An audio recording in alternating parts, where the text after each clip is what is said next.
수요일 아침에 CJB 모닝와이드 생방송으로 함께하고 계시고요. 이번에는요, 수요일마다 돌아오는 방구석 문화여행 만나겠습니다. 김영민 리포터 어서 오세요. 네, 안녕하세요. 자, 오늘은 어떤 문화 감성을 채워볼까요? 네, 저희 방구석 문화여행에서는 지역의 아티스트를 만나고 작업 공간을 찾아가기도 하지만 다양한 문화예술 공간이나 행사가 있으면 적극적으로 소개를 해드리기도 하잖아요.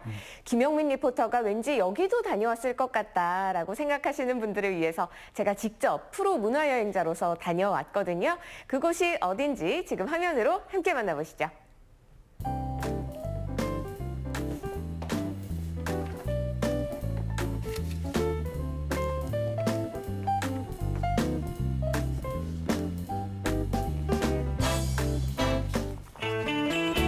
오늘의 방구석 문화여행은 아무 때나 떠날 수 있는 게 아닙니다. 2년에 한 번씩 돌아오는 거기 때문이죠.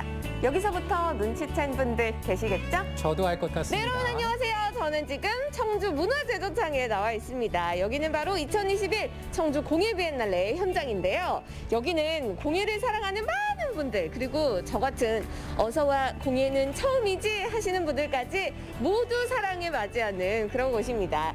제가 또 프로 문화 여행자로서 오늘 청주 공예 비엔날레를 100% 아니 200% 즐길 수 있는 방법에 대해서 알려드리려고 하는데요. 저와 함께 지금 출발하시죠. 자, 오늘의 방구석 문화여행 본격적으로 출발을 해보겠습니다. 들어가기 전에 잊지 말아야 할 것. 코로나19 속에서 맞이한 비엔날레이니만큼 방역수칙 준수는 필수. 1시간 30분 단위로 동시 입장객 수를 300명으로 제한하고 있으니 사전 예약도 필수인데요. 입장 전에 발열 체크와 안심콜도 잊지 마시길 바라겠습니다. 청주 공예 비엔날레를 200% 즐기는 그 첫 번째 방법. 그것은 공생의 도구라는 키워드에 담긴 의미를 이해하는 것으로부터 시작이 됩니다.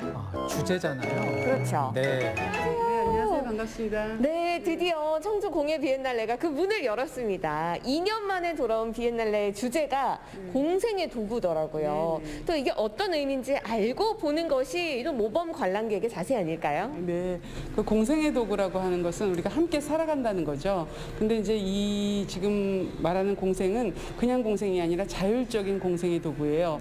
무슨 얘기냐면 우리가 함께 행복하게 더불어서 그렇게 살아가는데 어떤 도구의 선택이 필요한 것인지, 우리가 지금과 같은 굉장히 팬데믹 시대에 산업화로 인한 많은 그런 쓰레기들이 생산되고 있는 이런 환경적인 문제가 있는 시대에 함께 살아가는데 옳은 선택, 마스크를 쓴다든지 쓰레기를 줄인다든지 아니면 오래 쓸 수 있는 공예품을 우리가 활용한다든지 이런 거에 대해서 생각해보자는 의미에서 공생의 도구라고 했습니다. 공생의 도구인 공예. 이를 만나기 위해 본전시실로 발걸음을 옮겨봅니다. 이번 비엔날레 본전시에는 약 24개 국가에서 100여 명의 작가와 공방, 작품은 무려 600여 점이 공개된다고 하는데요. 이야, 대단하네요. 네, 저희 청주 공예 비엔날레의 핵심 콘텐츠죠. 본전시관에 지금 들어와 있는데 본전시는 크게 어떻게 구성이 되어 있나요? 본전시는 크게 4가지로 분류가 되어 있습니다. 첫 번째로 노동, 사물의 고고학이고요. 2부는 생명, 일상의 미학입니다. 그리고 세 번째는 언어, 감정의 분할이고요. 네 번째는 아카이브, 도구의 재배치로 나뉘어져 있습니다. 오, 그렇게 크게 4가지로 또 구성이 되어 있나 봐요. 그렇다면 어떻게 해야지 우리 청주 공예 비엔날레를 잘 관람할 수 있는지 관람 팁을 좀 알려주신다면요? 네, 요즘 코로나19로 많이 힘든데요. 그래서 오디오 가이드를 배치를 해놨습니다. 오디오 가이드를 이용해서 작품을 관람하시면 좀 더 재미있고 디테일하게 관람을 하실 수가 있고요. 저희 도슨트들도 항상 상주를 하고 있기 때문에 도슨트를 신청을 하시면 저희와 함께 작품을 감상하시면서 좀 더 흥미롭게 관람을 하실 수가 있습니다. 작품의 자세한 설명이 음성으로 수록된 오디오 가이드는 따로 대여할 필요 없이 앱만 설치하시면 됩니다. 수학을 좋아했던 작가는 수학 문제를 푸는 것처럼 카메라의 기계적 구조와 작품 이해에 움직임에 많은 대해 도움이 되겠네요. 분석하고 그렇죠. 설계했습니다. 저처럼 현장에 있는 도슨트와 함께하는 방법을 선택하는 것도 오케이. 어떻게 즐겨도 괜찮은 청주 공예 비엔날레 본전시 맛보기. 일부 노동 사물의 고고학에서는 노동을 사물의 의미와 가치를 부여하는 행위로 규정하고 있는데요. 놀랍도록 아름답고 섬세한 작업들이 눈을 뗄 수 없게 합니다. 와, 여기는 예쁜 붓들이 전시가 되어 있는데요. 선생님, 여기는 어떤 작품들인가요? 이곳은 유필무 작가님의 붓이 전시가 되어 있는 공간인데요. 이 유필무 작가님은 충북무형문화재 제29 필장이세요. 그러면서 작가님 혼자 붓의 제작 전 과정을 혼자서 작업을 하시는데 아주 인고의 시간과 노력이 필요한 그런 작품들로 붓을 만들고 있습니다. 그렇군요. 네. 그러면 제가 잘 보니까 여기 붓의 색깔이 다 똑같지가 않더라고요. 이게 어떤 차이가 있는 거예요? 요 붓을 보시면 갈필이라는 게 있어요. 갈필이라는 것은 치뿌리나 줄기를 이용해서 만들게 되는데요. 아우본을 찌고 말리는 과정에서 끝을 부드럽게 하기 위해서 망치로 두드리게 됩니다. 그런데 이 망치의 두드림이 최소 5,000번에서 3,000번까지를 해야만 비로소 이 한 자루의 갈필이 탄생이 된다고 합니다. 이 갈필 제작 과정에서도 보면 알 수 있듯이 이 일부 노동 생활의 고고하게 주제에 맞는 그런 정직한 노동을 보여주고 계시는 그런 작가님이십니다. 공예의 가장 본질적이고 보편적인 기능은 도구로서 실용성을 지닌 것이라고 합니다. 이를 본전시 2부 생명, 일상의 미학을 통해 확인할 수 있는데요. 그러다 보니 어떤 취향이든 저격 가능한 공예 작품들이 대거 포진. 우리 집에 들여다 놓고 쓰고 싶을 만큼 탐날지도 모릅니다. 이 작품이 굉장히 좀 아름답지 않으세요? 그러니까요. 안 그래도 저도 빠져서 보고 있었는데 네. 반짝반짝하고 너무 예쁜 것 같아요. 어떤 작품인가요? 이 작품은 김영옥 작가의 은으로 만든 반상기 세트입니다.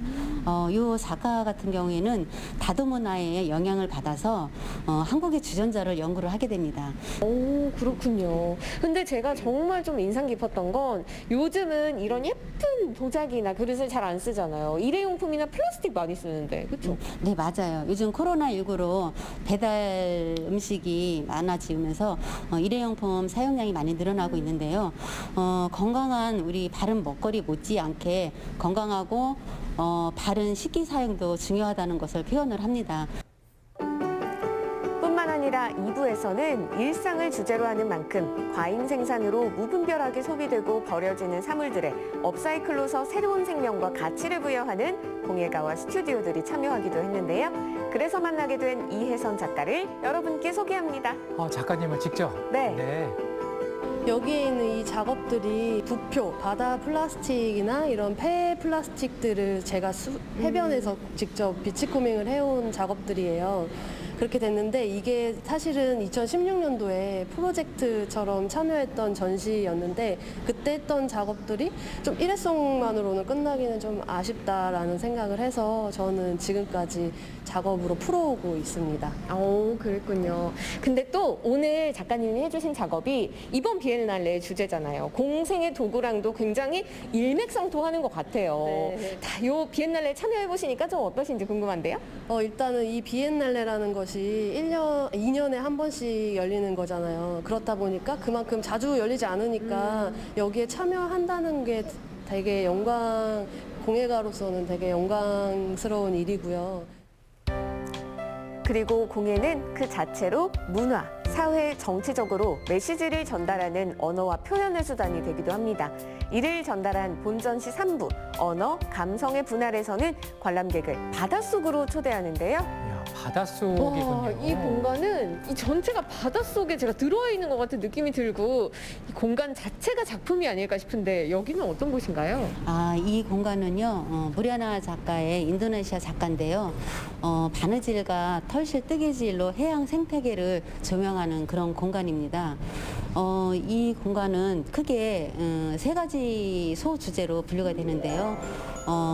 형형색색의 이런저런 모구스들이 주를 이루는 다이버시티와 산호초와 열대어들이 주를 이루는 오션 원더랜드, 그리고 환경 오염으로 인해서 이렇게 회색빛으로 변하는 바닷속을 표현한 사투의 그 작은 세 가지 소주제가 모여서 심연 속으로라는 큰 주제의 틀이 완성된 그런 공간입니다. 인도네시아의 무리아나 성유 작가와 한국의 한성재 스피커 작가가 함께 만든 바다. 그곳에서는 호반을 뜨개질 기법으로 질감을, 스피커에서 흘러나오는 소리가 바다의 분위기를 물씬 자아내는데요. 생명을 다해 뱃꼬리들 가라앉은 고래 주변에 활짝 피어난 산호초들과 알록달록한 해양 생물들과 함께 바닷속을 논일듯 탐험하며 상상의 나래를 펼쳐보시길 바랍니다. 청주 공예 비엔날레는 공예를 통해 우리를 어디로든 데려갑니다. 바다를 벗어나 이번엔 프랑스로 가볼까요? 아니, 프랑스가 우리 곁으로 찾아왔다는 게 더 정확하겠죠. 프랑스. 제가 열심히 관람을 하다가 청천벽력 같은 소리를 들었어요. 아니, 오늘 프랑스를 가야 한대요. 근데 제가 뭐 여권이고 짐이고 아무것도 안 들고 왔는데 어떻게 가나요?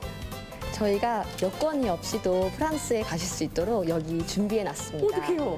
여기 아틀리에 아트 프랑스라고 프랑스의 아주 유명한 공예 기관과 함께 35명의 프랑스 작가들의 작품을 선보였고요. 그리고 여기서 프랑스 감성이 잔뜩 묻어나는 작품들을 보실 수 있습니다.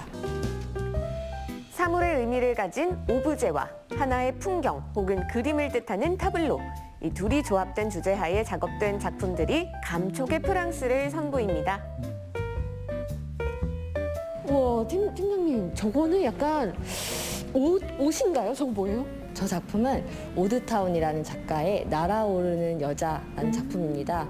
가까이 가서 보시면 그 우리나라의 그 매듭, 촘촘히 짜여진 매듭들을 보실 수 있으시고요. 작가가 우리나라에 와서 그 매듭 기법에 매료되어 그거를 열심히 배우고 자기 스타일로 또 바꿔가면서 이렇게 작품을 완성하였습니다. 뭔가 약간 한국과 프랑스의 절묘한 만남이랄까요? 약간 제 스타일이에요.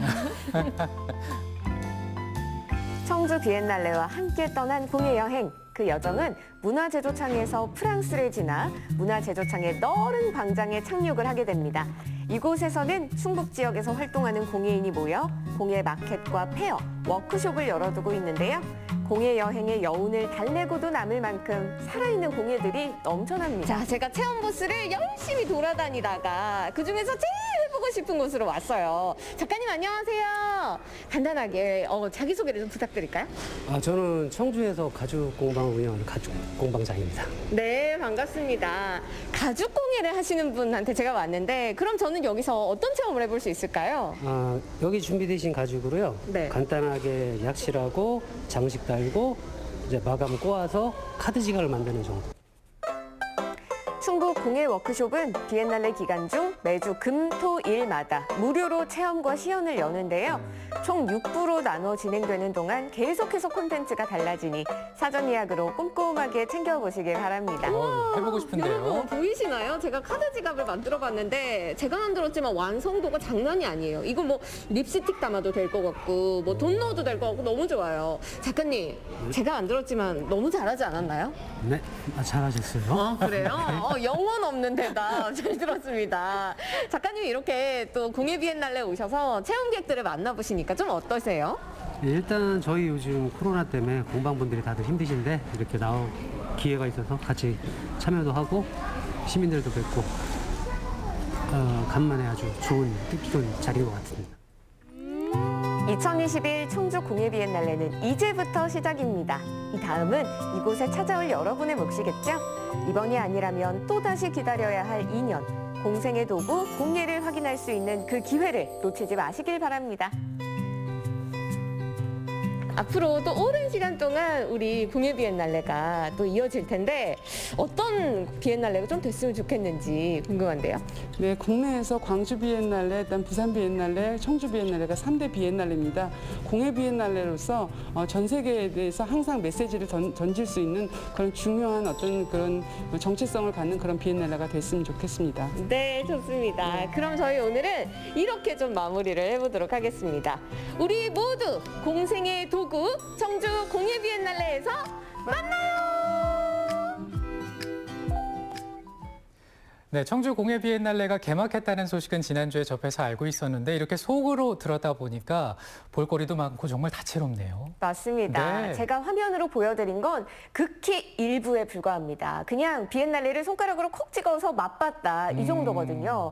그러니까 궁금하신 분들은 온라인 사전 예매를 통해서 꼭 한번 방문해 보시길 추천을 드리겠습니다. 아, 그리고 하나 더. 이번 비엔날레는 온라인 비엔날레로도 준비가 되어 있습니다. 네. 드론으로 전시장 동선을 따라서 촬영도 돼 있고 임미선 예술감독의 해설까지 곁들여져 있으니까 방구석에서 비엔날레를 즐겨보시는 것도 좋을 것 같네요. 네, 방금 말씀하신 그 온라인 비엔날레도 참 괜찮은 방법이다 이런 생각이 드는데 일단은 하나의 공예 축제잖아요. 네. 이왕 알려주신 김에 팁을 하나 더 소개를 해주신다면요. 아, 이거는 쉽게 알려드리는 거는 아니지만 아, 그래요? 네. 그래도 좀 알려드리자면 이 비엔날레 기간 동안 이 아트브릿지 미술관 프로젝트도 시작이 됐습니다. 청주 지역의 7곳의 미술관을 찾아다니면서 다양한 전시를 관람하신 후에 SNS를 통해서 이제 인증도 하고 응모를 하시게 되면 여기에서 다양한 경품, 공예품이나 전기자전거 같은 경품을 받을 수가 있다고 하거든요. 이번 기회에 청주 지역의 다양한 미술관도 관람을 해보시고 문화 감성까지 촉촉히 충전해 보시길 바랍니다. 맞습니다. 그리고 우리가 이제 개인 방역 수칙을 철저히 지켜야 된다는 거 아무리 강조해도 지나치지 않으니까 꼭 지켜주시고요. 천고마비의 계절 가을에 이 비엔날레를 통해서 문화 감성을 한번 채워보시면 어떨까 싶습니다. 방구석 문화여행 앞으로도 기대해 주세요.